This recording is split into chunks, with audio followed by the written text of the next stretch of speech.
Hi everyone, it's Elo. I hope that you're doing well. I am making this tier video, which is going to be an ear-to-ear video where I will be talking through and reading some of my own poetry. So, I have written poetry since what I'm going to read today, but this is all from the same collection of works that I wrote. It was my senior thesis at school and university. So all of these poems are in some way linked, and I figured that would make for a better cohesive unit. So I'm going to start off by reading a preface that I wrote for this project before it became my thesis, back when it was just a chapbook that I was working on. And the preface might sound a little stiff or snotty, but that's because I was writing it for an academic environment and I sort of had to adopt that tone.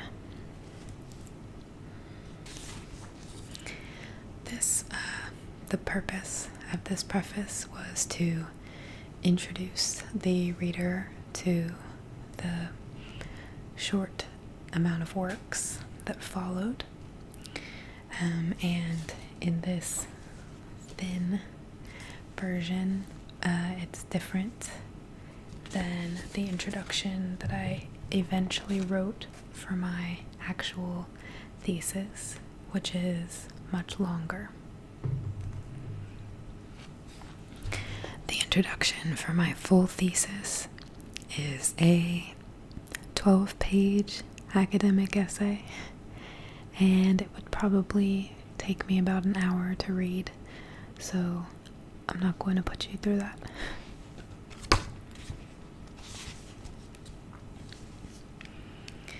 As academics, we study great works produced over hundreds of years, as well as the subsequent influence they have had upon one another. We have seen the holy become a source for rebellion. The certain has been questioned, and we have ultimately landed ourselves in a movement referred to as post-modern. Difficult to define in any stable terms. We have become knowledgeable of the crafts that came before us, and we study their evolution much in the way that science studies man. We are able to see how over a significant span of time the human mind has functioned, grown, and reacted. Oral traditions and great epics have been whittled down to precise moments and concise stories. Beowulf was a widely known oral story with over 3,000 lines when transcribed. Juan Felipe Herrera writes poems that are 30 or more lines long, and most people will only bear through them because he is the poet laureate, if they even know who he is.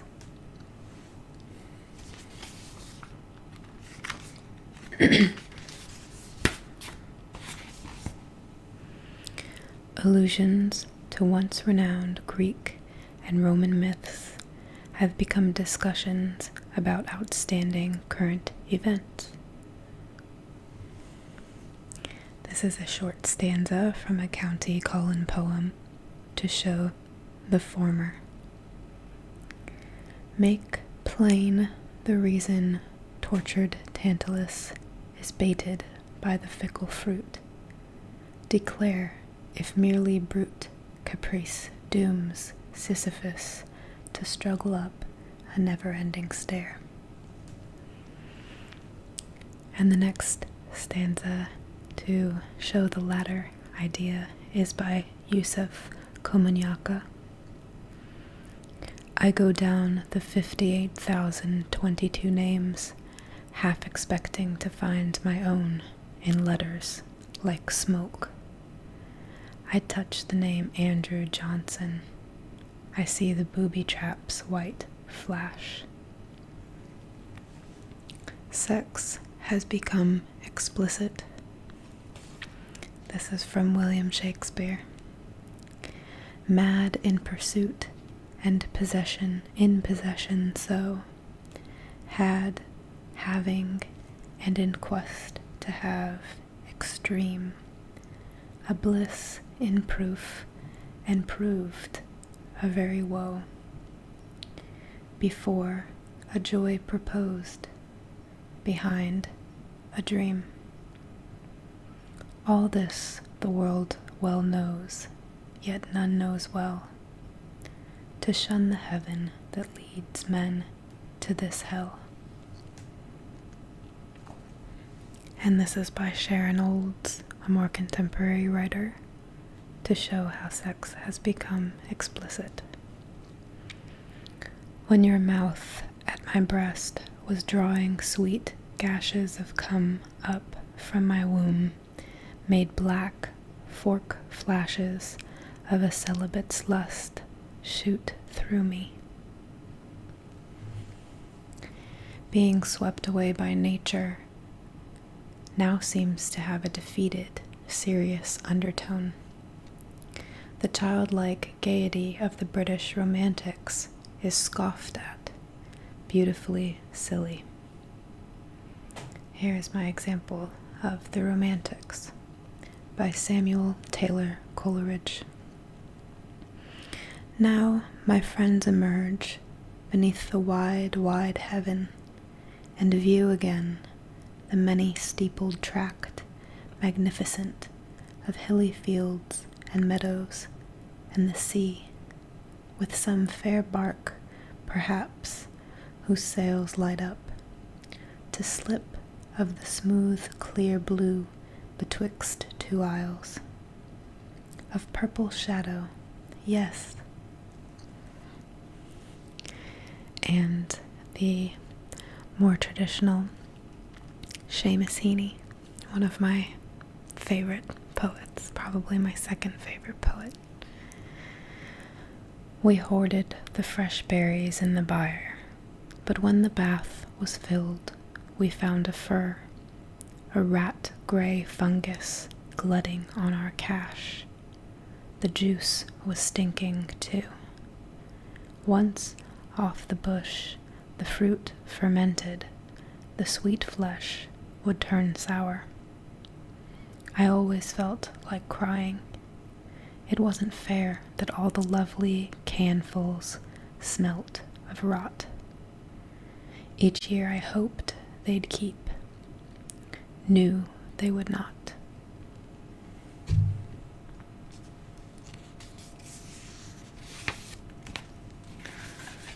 Time alone carries on with itself. It is of great interest that man has created the measurement of time in order to discuss time. While we find that time passes so quickly in our own lives, we marvel at time's incomprehensible limitlessness. Perspective is everything, but perhaps we were not aware of that when we made time so small and restricted. Here is one of my favorite stanzas, which you may have heard before in another video. But in any case, watch the clock closely. Hold your breath and wait. Nothing happens. Nothing happens. Then suddenly, quick as a wink and slick as a mink's prick, time thrusts through the time of no time. And that is my favorite poet, Robert Penn Warren. We cross these thresholds so quickly that time becomes insignificant. We can barely appreciate our no-time experiences. In instants just barely large enough to analyze, we are not who we were a moment ago. Our relationships aren't the same. Our outlook is different. A friend becomes a stranger. A loved one dies. Passion proves paper thin. We are fooled. It has been overwhelming to examine what is on either side of a threshold, the life before and the life after. It has also been truly stunning to decode this process mentally and emotionally, and to acknowledge the utter lack of control. As one of a people obsessed with naming, labeling, and measuring, it has been difficult for me to forge a tentative peace with this uncovered notion. Recognition of the moments that create a threshold can only come after the fact, and sometimes not at all. How quickly and simply things change.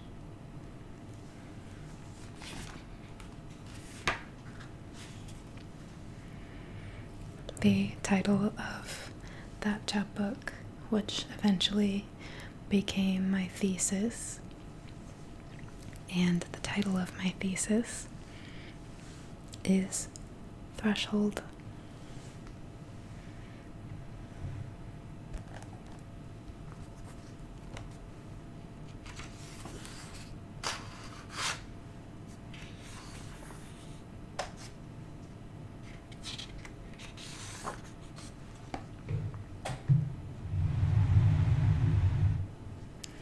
Now I'm going to read some pieces that were a part of this project.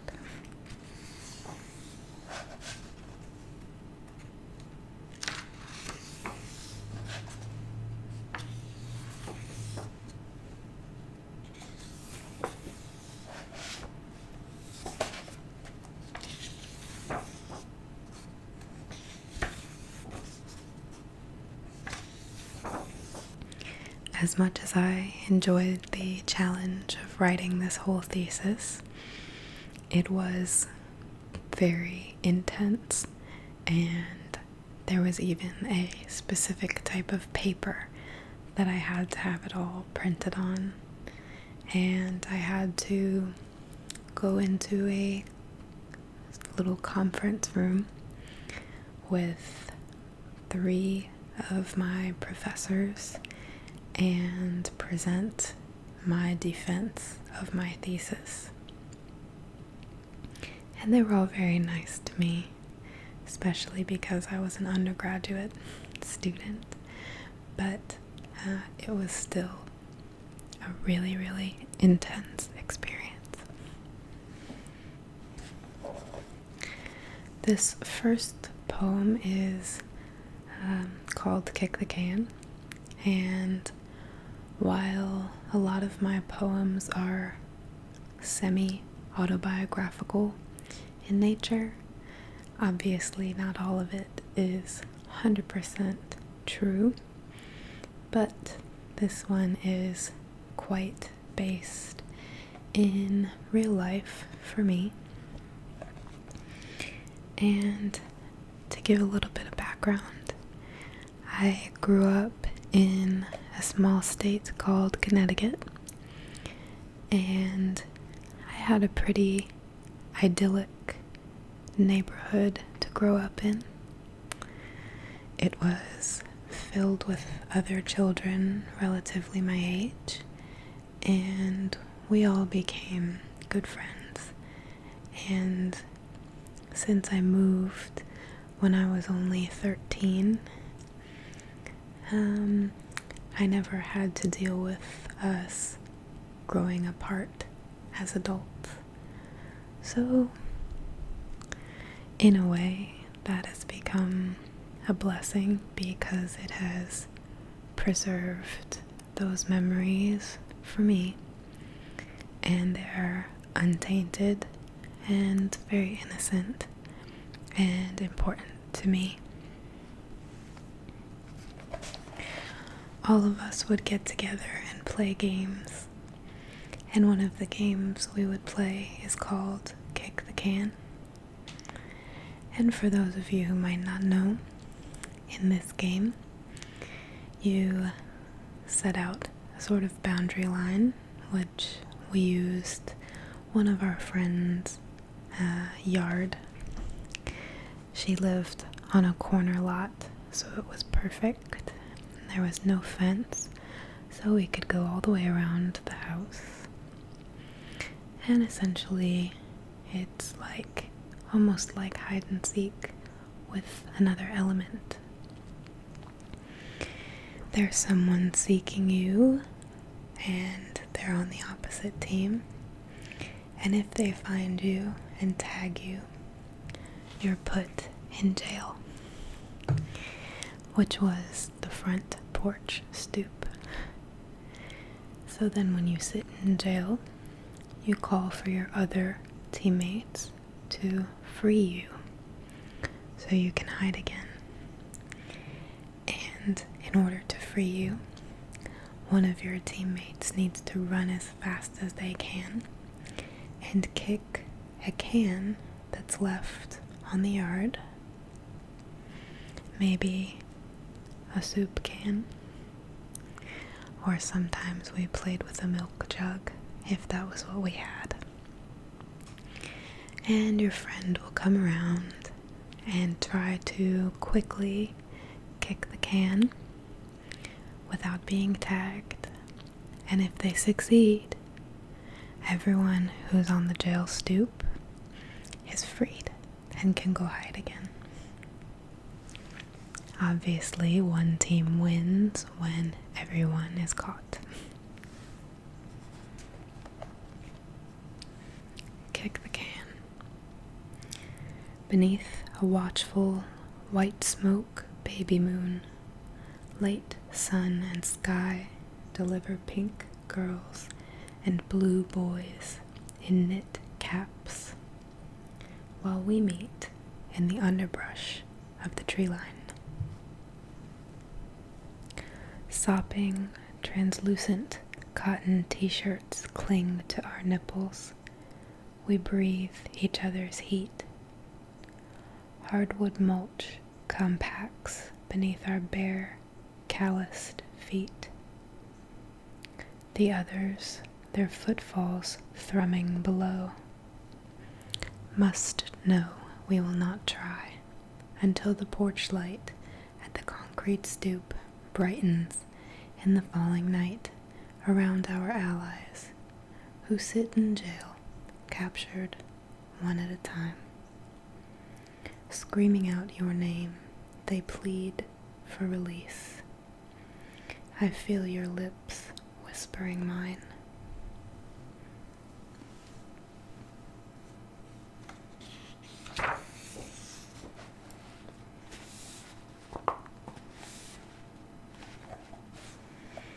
And I should have probably mentioned that the overarching theme of Threshold is the idea that I wanted to sort of mentally teleport to spaces and places in time, whether they're emotional or physical places that I can't go back to in actuality. So I've crossed a threshold from all of these moments.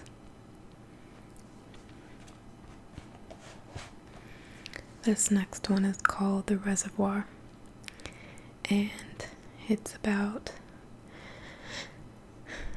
a relationship I was in that wasn't very good, and I didn't see it right away, but it sort of hit me all at once.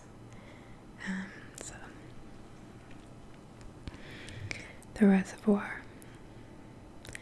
Our eyes strain as though we have not blinked in some time, and I have been seeing you. Air like the earth of an Indian summer swells from your nose. One by one, the blonde hairs at the nape of my neck dry and rise.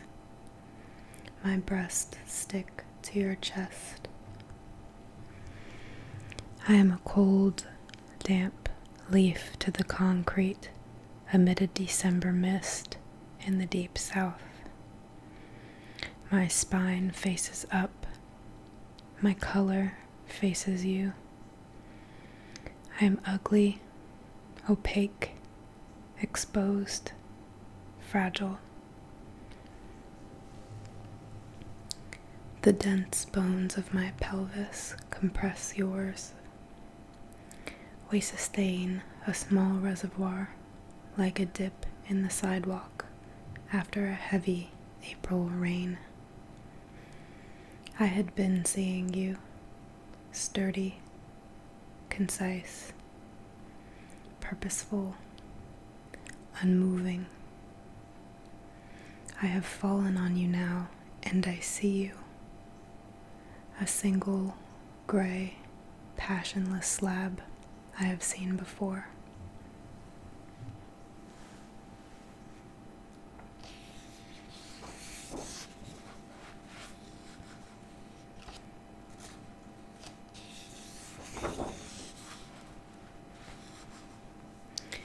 Unfortunately, I have to skip some of these which have been published and are out there, just for privacy.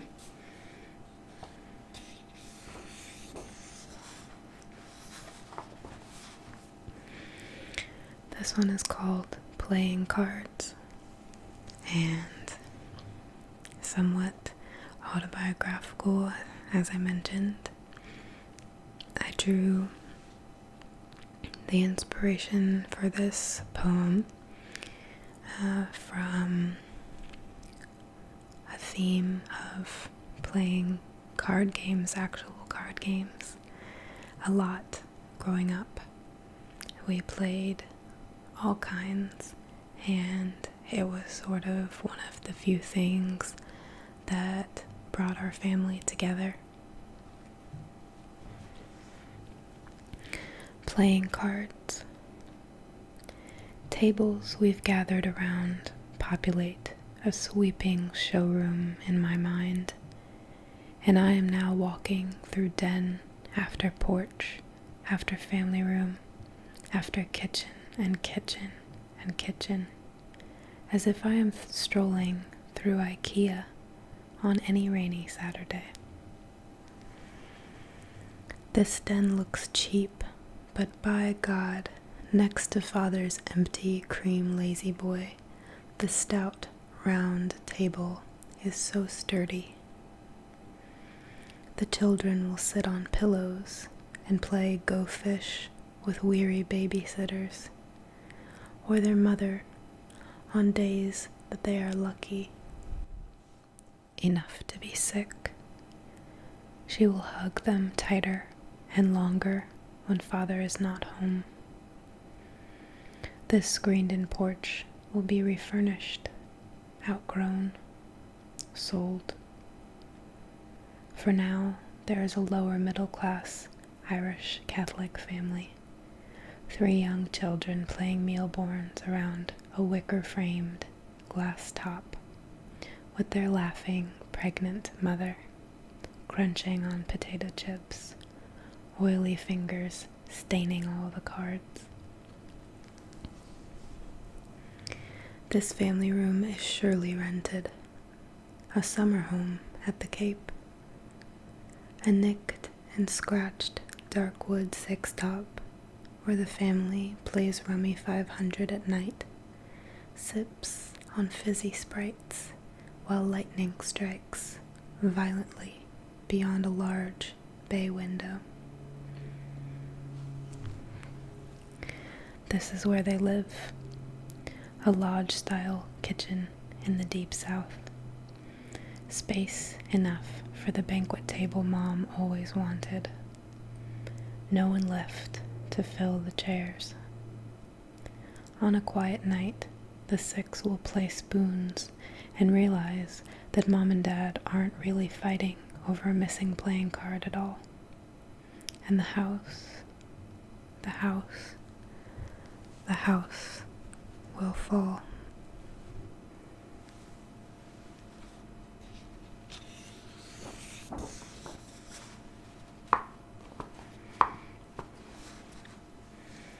This next one is one of the most interesting ones to have written for me because it started off as a really long, like 3-page poem, and my professor essentially told me, cut it, and I did that.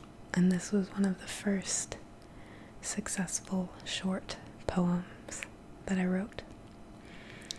And it's not the shortest that I've written, but it's only one stanza, which is odd for me, as I'm quite filled with words and usually have a lot to say.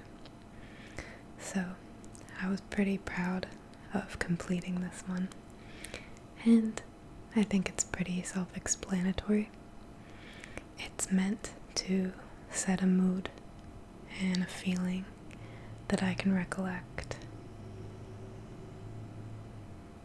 but haven't felt maybe in a while.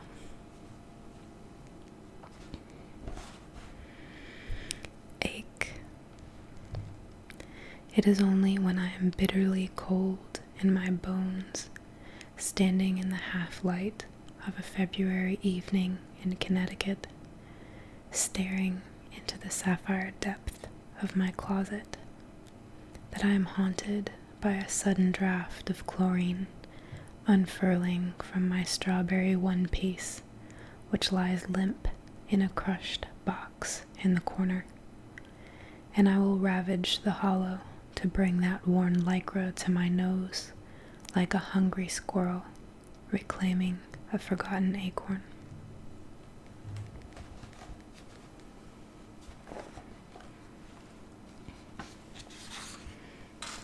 I don't know about you, but I think even as a child, while I love the colder months and the snow, I've always faced some depression in the winter months. All that gray, which I love so much in theory, can really weigh on me after a while. And so one of the most intense feelings I would have as a child would be when I was feeling sad and gray, and I smelled my bathing suit. That's what that poem was about. Anytime that I smelled that pool smell, I really would just be longing for the summer. Not so much for the heat, but just for the sun and the happiness of riding my bike in the fresh air and swimming with friends and laughing and waiting for the ice cream truck. Those were the pleasant memories, and it all just seemed so vivid when I would smell my bathing suit. Just would be an overwhelming rush of emotion.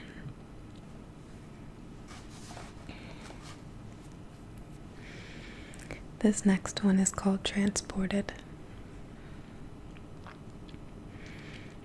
For the background, it would be helpful to know that my older brother played baseball when I was growing up. Baseball's a very popular sport where I grew up, so it was only natural. And he was a pitcher, and I was not very coordinated or willing to have a ball being thrown at me in any sport. So I didn't play softball, which I think was a regret of my father's. I think he wishes that I had been good at softball like my brother was at baseball. So instead of being able to continue on the swim team and play hockey, which were my two favorites, I was forced into basketball. And in my non-basketball time, I would help with my older brother's baseball team. So I know all the rules, and I actually kept the book for my brother's team, which means that I would write down all the pitches, whether they were balls or strikes. I would mark that in the book. I would help make the batting order and call out the players to let them know if they were next in line. And my brother's team was quite good, so they played all into the summer, and then he would do All-Stars, which was the summer league. So it was pretty much any month that it wasn't snowing was something baseball related. And aside from keeping the book, I also was an announcer. So you'll get a little bit of that in this poem as well.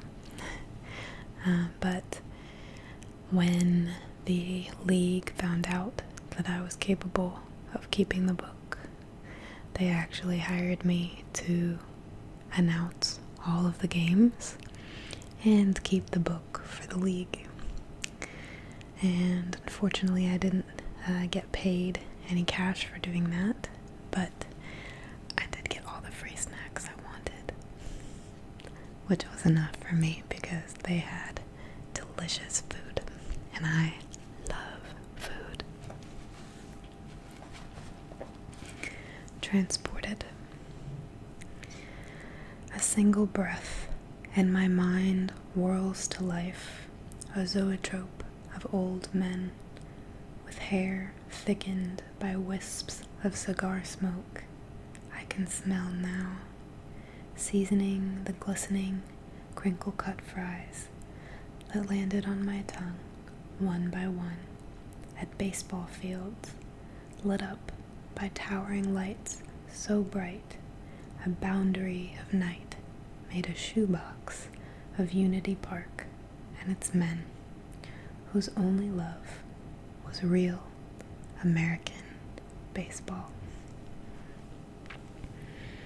Perhaps I was thinking of raffle tickets and sunflower seeds before I stepped out into the tepid night air of the drugstore parking lot.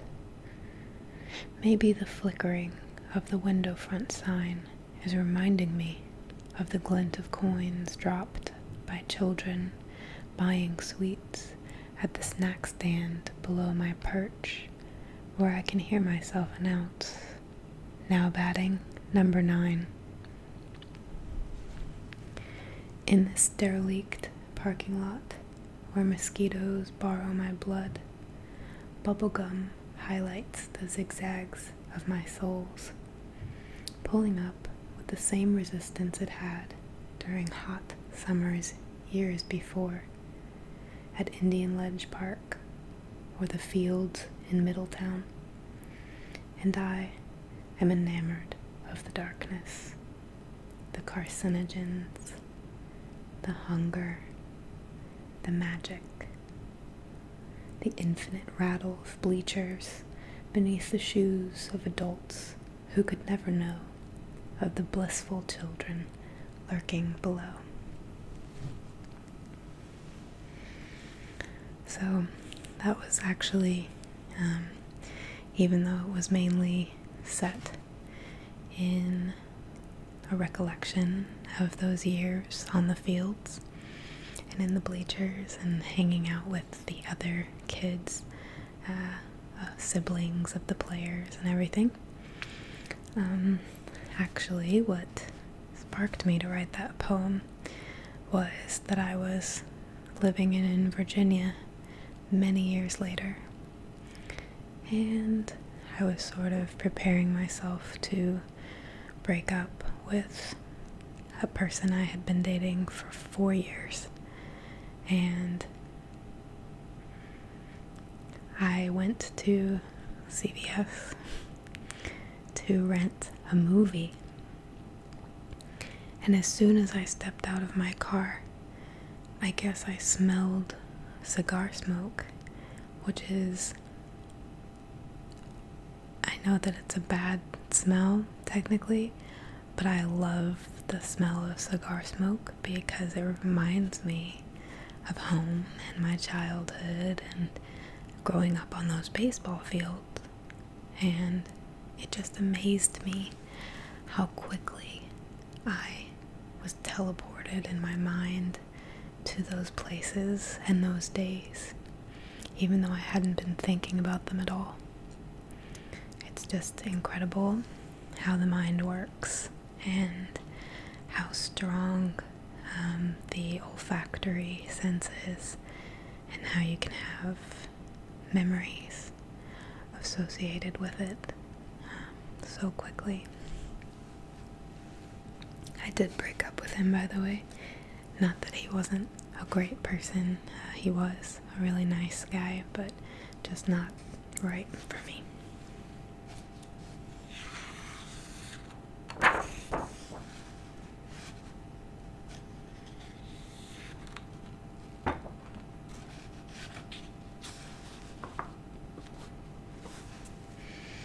So, I somewhat touched on the rift in my family, in my identity and emotions video on YouTube.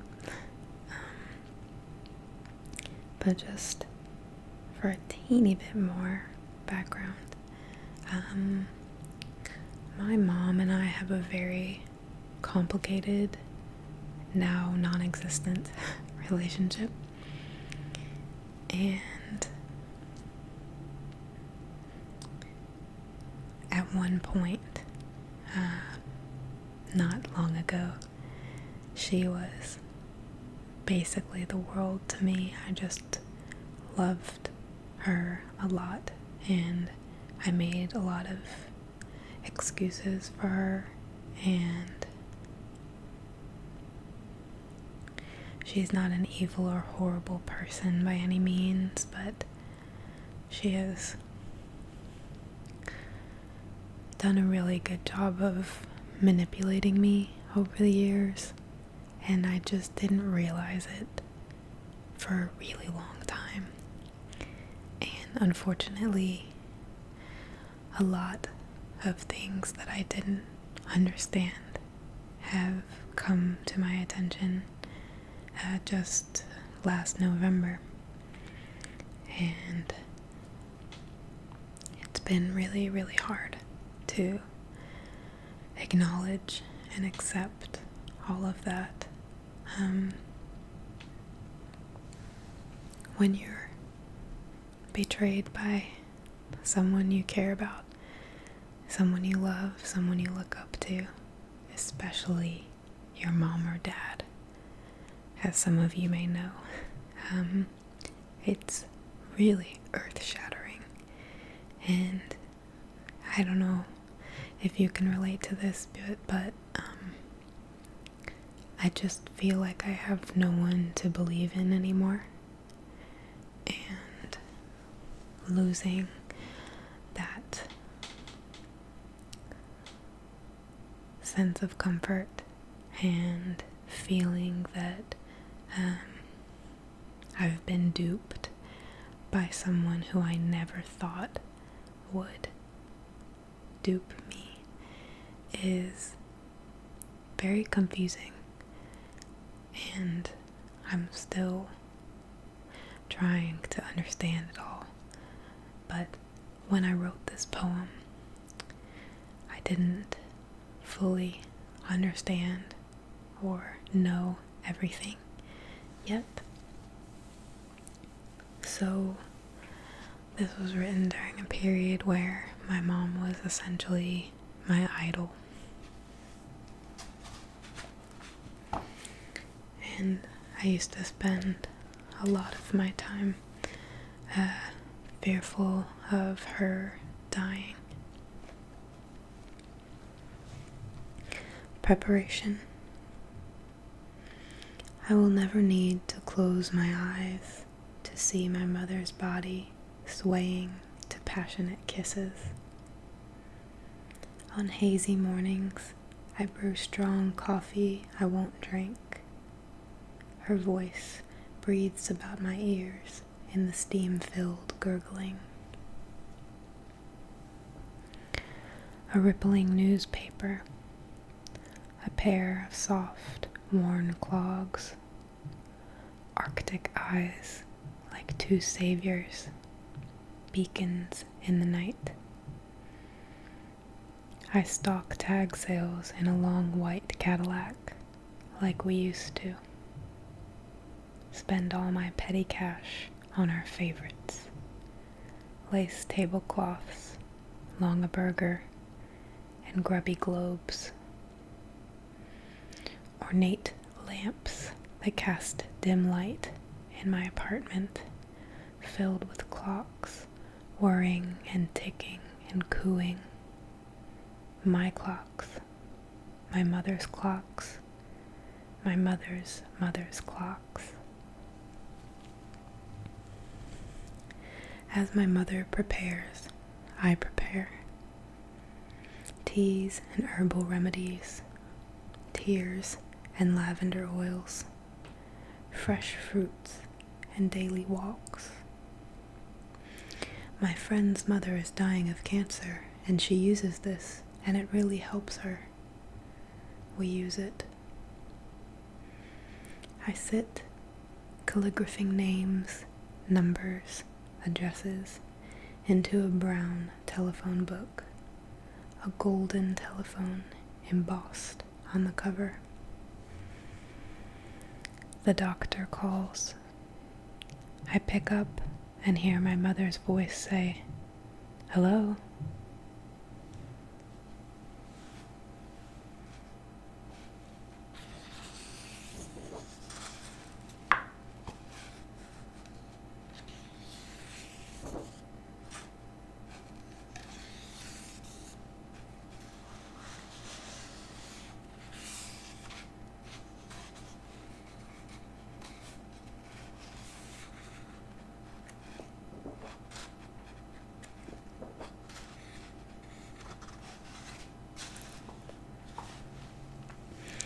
We'll end with this one. It's the last one in the series that hasn't been published. I don't think I've submitted it, so it might stink, I don't know. But another background information. I was raised as a Catholic. Currently, I don't have any religious belief or institution or anything. I don't believe in afterlife or anything other than this. So I completely respect everyone who has their own faith and beliefs, and I actually think that religion is really important because it gives a lot of people something to believe in, and traditions, and it's just a part of us as humans, all types, from ancient, Greek gods to Native American gods of the sky and sun and thunder, and all the way to Jesus and Allah and Buddha, everything in between. People like to have something to believe in and something to explain all of this, and I think that that's good, and it doesn't bother me at all. I've just been through a lot with religion and have become very much a non-believer, I guess, unfortunately. But I still believe in good, and I believe in living your life as a good person, and I feel like I follow all of the biblical mandates and wishes for the way that we live our life. So I'm not saying that there can't be a God or anything, but just for me, I'm going to live as a good person, and if something happens after, I'll deal with that when it comes.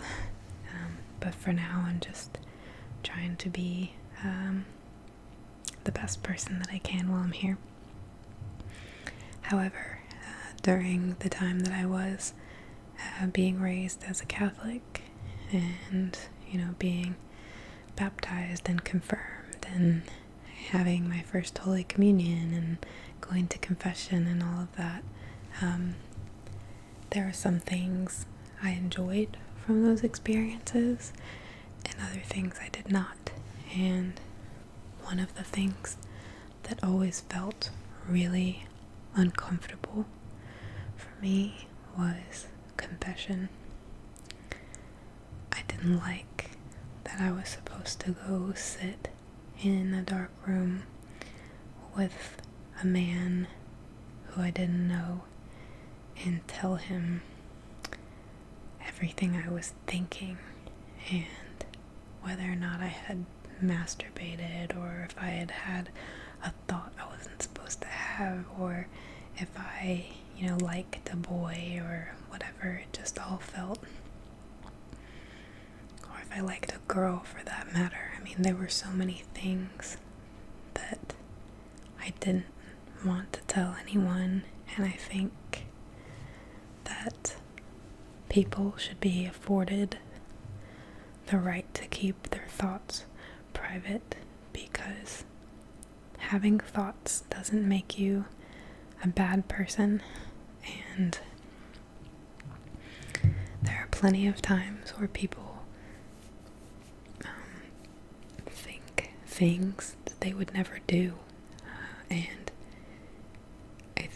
I don't like the way that I was taught that if you just have a bad thought, you're a bad person, and you need to immediately tell this man who you've never really met that much or you don't know that well. You need to tell him and be ashamed out loud, so that he can tell God and God can forgive you. I just don't like that system. So this was sort of about that. It's called "Bless me, Father, for I have sinned," which is the first thing you say in confession. So many times, in so many handsome white dresses, I have been saved. Holy men have bathed me, fed me, named me, touched me on my head where halos of baby's breath lay. The soft mothers and stern sisters by whose breasts and hands I was raised could certainly have not made it through their days without the holy man's guidance and the holy man's ways. I must now bear my soul, do with it what they may, in this hallowed room so dark that my secrets should feel safe.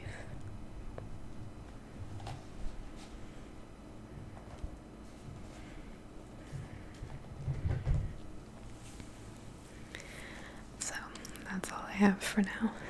I hope that wasn't too personal or uncomfortable.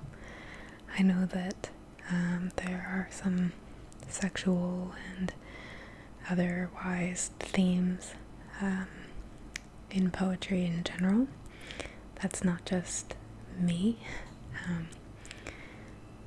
The literary community is much more open, I have found, than other communities, and to me it's not strange anymore or uncomfortable anymore to talk about those things. I have read in my time as an English major a lot of really disturbing texts. Not that I went out to find them, but because they were assigned. And there's just a different world where people just say what they feel. And as an Aspie especially, I really fit in that world because I'm not scared to say exactly what I mean or what's on my mind, even if it's a little off. I don't think that thoughts are the enemy, and I don't think there's anything wrong with acknowledging reality. All of these things are part of being alive, and I think it's better to just acknowledge that and accept it than it is to act like it doesn't exist. So I do apologize though if any of that made you uncomfortable. I probably should have had a little warning or something at the beginning, but hopefully we're all still good. I don't think it was too R-rated, or, most of you are guys, I think you know all of this stuff. So anyhow, thank you so much for listening. It's really scary to put all this out there, and it means a lot to me that you guys are willing to be open and here, and I hope that this was also relaxing. So I thank you for all of your great suggestions again. Each month I get so excited to hear and find out what I'm going to be making for you. So thank you again, and I will see you guys in my next